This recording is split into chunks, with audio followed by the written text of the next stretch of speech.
When I ended up leaving that place and ultimately recovered from this eating disorder, I started to feel this intense, deep, unshaped emotional pain that I had felt before, but had been sort of, I think, probably controlled by the eating disorder for 20 plus years.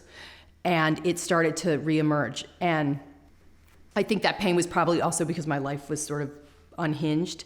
I spent about a year to 2 years trying out different modalities of therapy that I thought were going to help the symptoms that I was exhibiting, which was I couldn't function, I couldn't get work done, I had quit the job I had.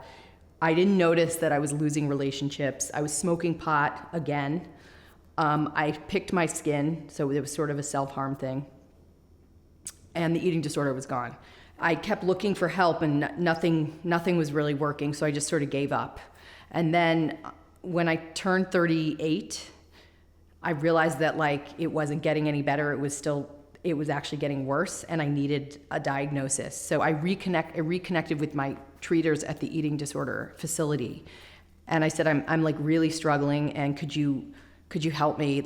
I need to get, clearly I don't have an eating disorder anymore, so that's not my diagnosis. Can you help me? What do I have? Where do I look for help? Because I don't know what's going on, but I can't touch this. No, the therapist I'm with can't help me, and I need help. And so they said, oh, maybe you have OCD, which I ended up then investigating and going for a consultation for that. And it was completely, 100% times 1,000 do not have OCD. I'm the opposite of OCD. It was trying to fit a massive a massive square into a small circle. So that wasn't going to happen. And then I thought I had ADHD.